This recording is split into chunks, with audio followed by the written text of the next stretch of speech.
우리가 살다 보면 물이라는 것이 참 중요합니다.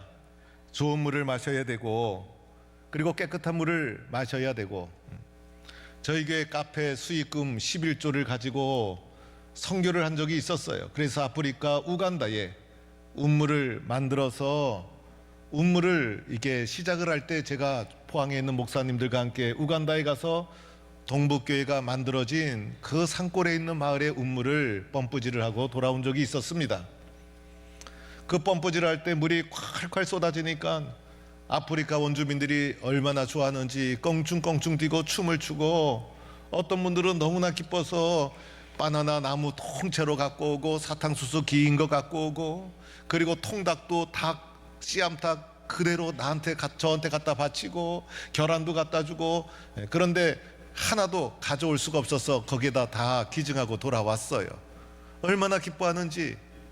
그래서 오늘 말씀에는 물에 대한 말씀이 오늘 말씀의 본문 내용이에요. 오늘 말씀은요, 이스라엘 백성이 홍해를 기적적으로 건너자마자 일어난 일입니다. 오늘 출애굽기 15장 말씀 보면 전반부에는 모세의 노래, 미리암의 노래가 진행되고, 오늘 22장에 와서 오늘 말씀의 본문이 놓여져 있는 거예요. 그래서 홍해를 건너고 얼마나 감격했는지, 모세가 하나님을 찬양하는 노래를 부르고 미리암이 하나님께 감격하는 뜨거운 노래를 올려드리면서 이 따끈따끈한 감격과 시당이 살아있을 때 일어난 일이 오늘의 말씀 내용인 거예요. 오늘 말씀 22절에 보니 모세가 홍해에서 이스라엘을 인도하매라고 말씀이 시작이 돼요. 그래서 오늘 이제부터 홍해를 건너고 나서 홍해에서부터 본격적으로 모세가 이스라엘 백성을 인도해 가기 시작하는 거예요. 홍해를 건너자 그들 앞에 나타난 것은 광야였어요. 그런데 이 광야는 이스라엘 백성에게는 한 번도 가보지 못한 초행길이지만은 모세는 광야가 익숙했습니다. 이곳에서 40년 동안 숨어 지내던 장소이기도 했습니다. 하나님은 모세를 통해서 이스라엘 백성을 광야로 인도해 주시는 거예요. 그래서 모세의 인도를 따라 이들이 들어간 곳이 바로 수르 광야라는 곳이었어요. 수르 광야에서 사흘길을 걸어가게 됩니다. 광야 초행길이니 얼마나 힘들었겠습니까? 광야길은 험하고 힘들고 물이 떨어지고 고생하고, 그리고 목마르고 목이 타들어가고, 그리고 광야길 사흘길을 가다 보니 얼마나 목이 타들어가는지 물은 구할 수가 없었고, 광야에서 처음 겪는 고통을 겪게 되었던 거예요. 그러다가 이들이 도착한 곳이 마라라는 곳이었어요. 그래서 이곳에 도착해 보니 바로 오아시스, 물이 있었던 거예요. 그래서 광야에서 이들이 목마른 중에 처음으로 물을 만나게 된 것입니다. 환호성을 지르고, 그리고 마라라는 물에 또 뛰어들어가서 물을 그들이 마시게 되어집니다. 그런데 예상치 못한 사건이 일어납니다. 그들이 마신 물이 써서 마실 수가 없었던 거예요. 마라라는 말 자체가 쓰다, 괴롭다라는 뜻을 가지고 있어요. 그래서 물을 보고 급하게 뛰어들어 마셨지만은 너무나 써서 마실 수가 없어서 어떤 사람은 뱉어버리고, 어떤 사람은 급하게 마셔서 그냥 꿀꺽 들어가고, 그래서 물을 마신 사람은 배가 아프고 탈이 나고 병들고. 그래서 오늘 26절에도 보면 나는 너희를 치료하는 여호와이니라 라는 말씀도 이때 물 먹고 병 걸린 사람이 나타났다는 것을 말해주고 있는 거예요.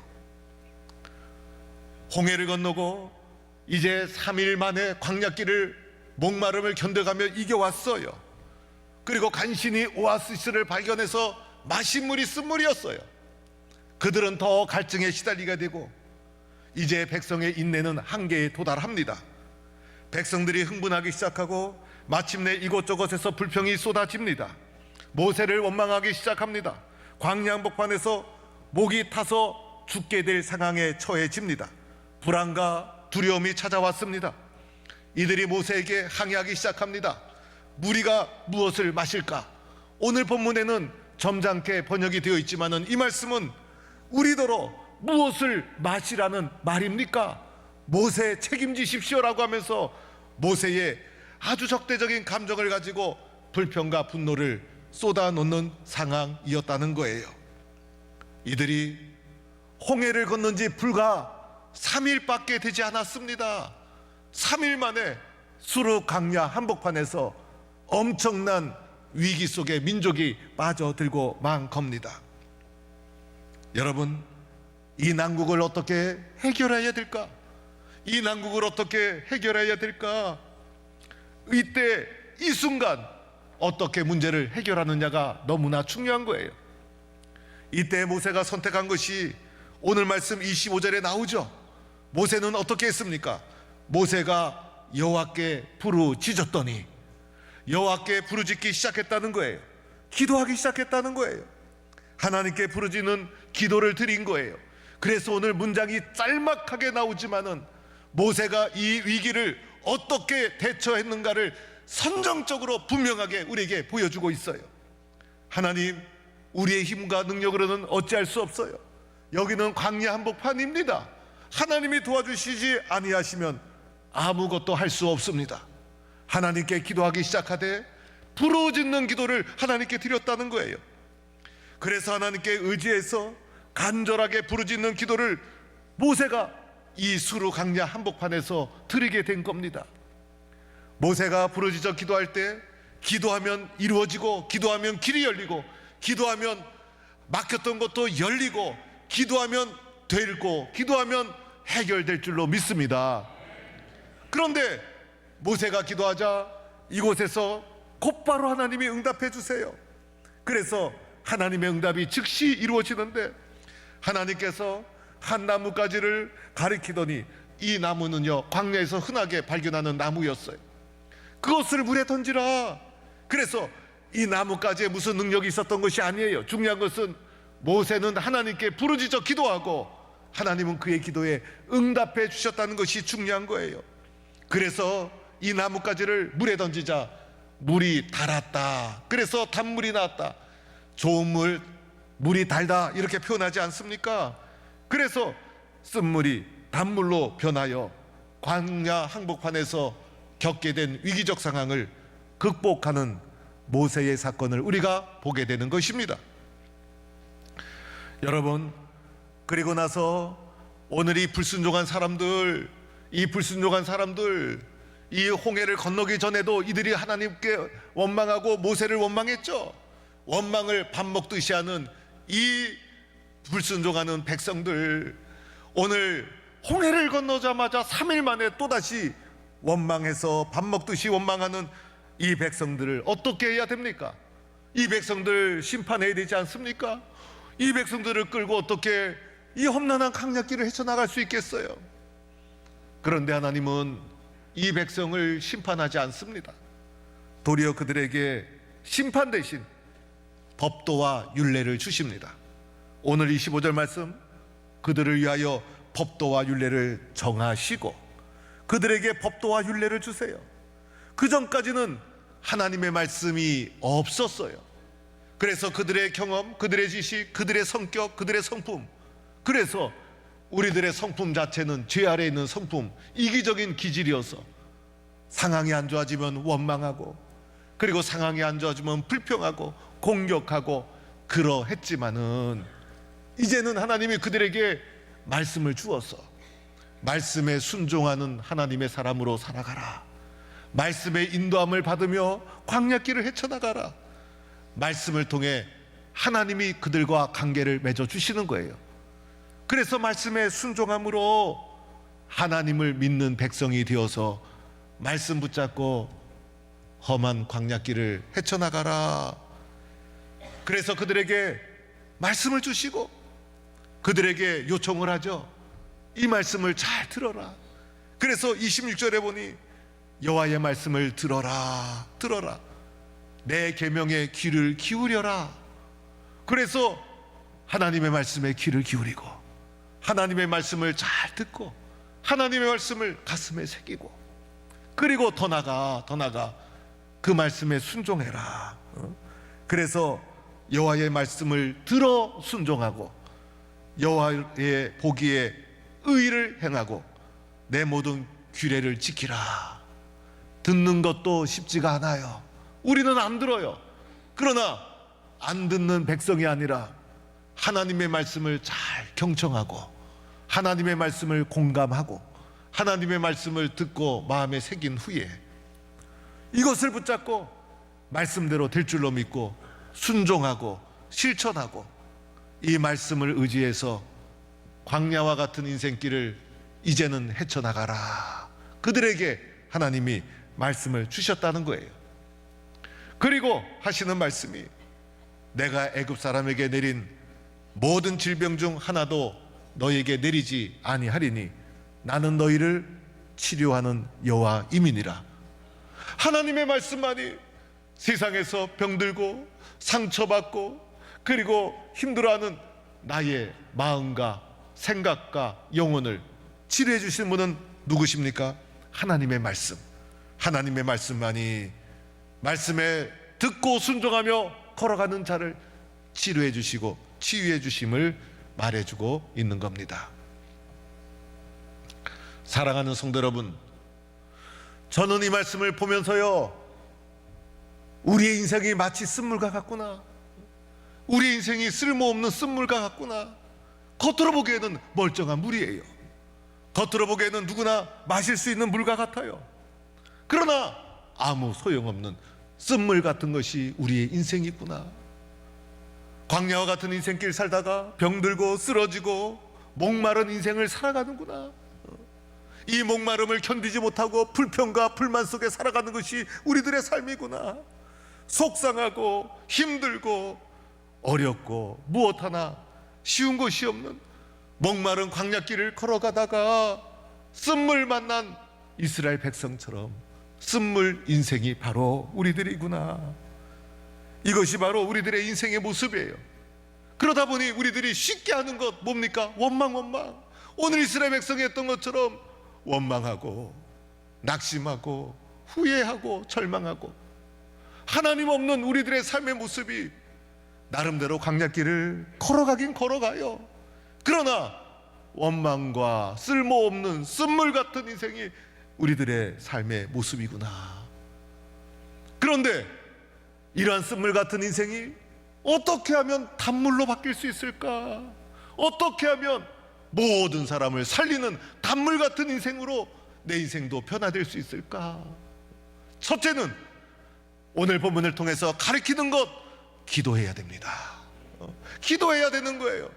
오늘 모세가 부르짖지 않고 이 백성과 똑같이 원망했더라면 어떻게 되었을까? 광야 한복판에서 이스라엘 민족은 멸망하고 말았을 거예요. 그러나 그때 모세가 여호와께 부르짖었더니 이것이 문제 해결의 중요한 시작이었어요. 기도하면 문제가 풀려지기 시작하는 거예요. 기도는 시작에서는 차이가 별로 안 나요. 그러나 결과는 엄청나게 차이가 나는 거예요. 기도하는 자는 다른 거예요. 기도하는 자는 문제를 해결하는 자예요. 기도하는 자는요, 승리하는 자가 되는 거예요. 그러나 기도하지 않으면 원망 속에 쓰러지고 쓴물 인생으로 무너지고 마는 거예요. 우리가 기도를 무장하고 기도의 영성을 높여야 되죠. 어떤 일이든지 먼저 하나님 앞에 기도하는 자가 되는 거예요. 또 하나가 있어요. 두 번째는 하나님이 우리에게 법도와 율례, 말씀을 주셨다는 것을 기억해야 돼요.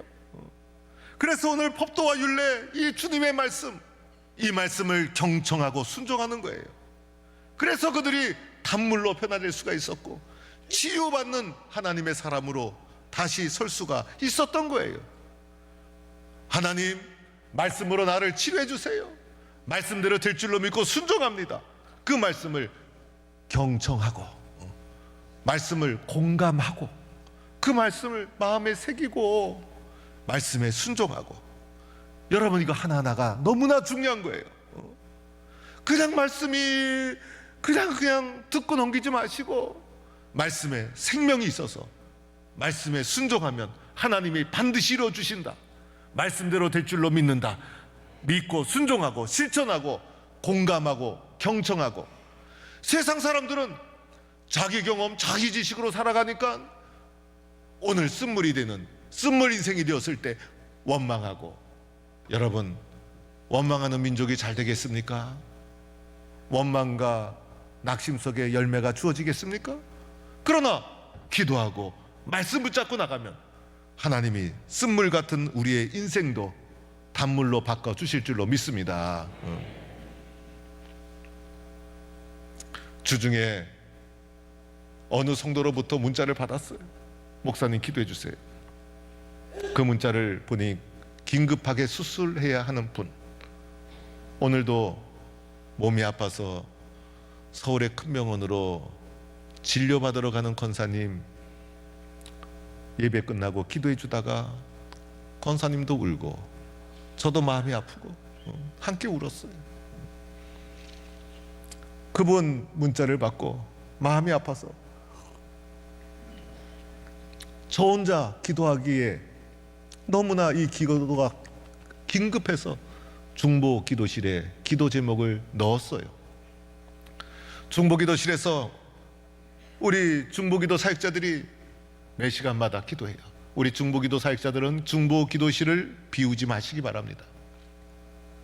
그런데 그 중보 기도 방에는 한 사람이 기도하고 있잖아요. 그래서 너무 기도가 아쉬워서 누군가 함께 기도해 주면 얼마나 좋을까, 누군가 기도로 붙잡아 주면 얼마나 좋을까, 누군가 긴급할 때 함께 기도해 주는 100명이 있다면 얼마나 좋을까, 아니 함께 기도해 주는 사람 50명 있으면 얼마나 좋을까, 함께 기도해 주는 사람 10명 있으면 얼마나 좋을까. 그래서 주님이 제 마음속에 주신 마음이 함께 기도할, 소위 119, 하나님이 제목까지도 가르쳐 주시더라고요, 마음에. 그래서 119 기도단을 만들어서 긴급한 기도 제목이 있으면 문자 공유해서 그 자리에서 기도하도록 해야 되겠구나. 저도 목회하랴, 교단 선교하랴 얼마나 힘든지 몰라요. 지난 한 주간에도 너무너무 힘들었어요. 누군가 기도하면 얼마나 힘이 날까. 여러분 신청해 주셔서 함께 기도해 주셔서, 우리 동북교회는 어려움이 처해 있으면 누군가 기도해 주신다, 기도하는 팀이 있다, 우리 교회는 기도로 문제를 해결해 나간다, 기도해서 쓴물을 단물로 바꾸는 교회다, 함께 기도해 가는 성도들이 될 수 있기를 바랍니다. 저희 집 사람이 택시를 타고 교회를 오는데 택시 운전사를 보니까 부를 때마다 매번 오던 분이 더라는 거예요. 여자 집사님이신, 여자분인데, 여자 기사님인데.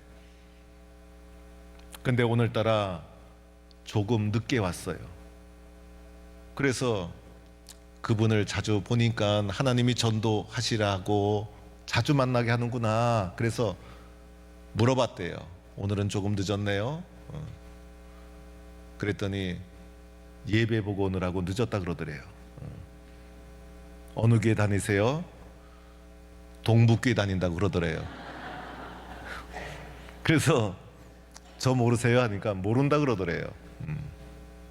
그래서 이름을 확인하고 제가 동북교회 사모입니다 이랬더니 너무너무 기뻐하면서 택시비 안 받는다고 하는 거, 그건 미리 다 계산돼서 안 받을 수가 없는 거니까 그냥 받으셔야 된다고. 그러고 이제 포항 동북교회 거의 가까이 와 보니까 사모님 제가 기도 제목이 있어요 그러면서 기도 제목을 풀어놓더래요. 그래서 택시 탔다가 기도 제목 큼직한 거 받아가지고 왔어요. 사연 없는 사람, 아픔 없는 사람, 고통 없는 사람. 그런데 누군가가 이것을 받아준다면, 누군가가 짐을 함께 져준다면, 누군가가 부르짖어 함께 기도해 준다면 아무리 어려운 쓴물 같은 인생도 단물로 변화되는 축복이 있을 줄로 믿습니다. 오늘 말씀 마지막에 보면 이런 말씀이 있죠. 그들을 시험하실세. 법도와 율례를 주시면서 그들을 시험하실세. 시험하는 거예요. 시험하는 거. 말씀에 순종하는가, 말씀에 순종하지 않는가. 하나님이 주신 말씀을 듣고 순종하는가, 순종하지 않는가. 여기에서 단물과 쓴물이 결정되는 거예요. 오늘 우리는 하나님의 말씀을 붙잡고 말씀에 순종하고 기도해서 쓴물 인생을 단물 인생으로 바꾸는 거예요. 그런데 우리의 인생을 바꾸는 결정적인 분이 계시죠. 바로 예수 그리스도가 쓴물 같은 보잘것없는 나를, 우리 주님께서 나를 그리스도 예수 안에서 단물 인생으로 바꿔주신 분이에요. 예수님이 없다면 우리의 인생은 쓴물과도 같아요. 아무 소용없고 후회와 원망 속에 인생이 끝날 수밖에 없어요. 그러나 예수 그리스도 안에 있는 우리들, 인생길, 광야길 걸어가면서 위기가 닥치고 문제가 닥쳐도 기도와 말씀을 붙잡고 쓴물 같은 나의 삶을 하나님의 축복이 넘치는 단물 인생으로 바꿔나가는 거예요. 이런 은혜와 축복을 누리는 성도가 되기를 축원합니다. 예수님을 가슴에 품고 기도하고 말씀 붙잡고 오늘도 주님 안에서 하나님, 인생을 살다가 쓴물처럼 쓸모없는 나를 이렇게 단물로 바꿔주시니 감사합니다. 하나님의 은혜와 축복이 넘치는 단물 인생으로 살아가는 내가 될 줄로 믿습니다. 믿음과 기도로 나아가는 동부의 성도가 되기를 간절히 축원합니다.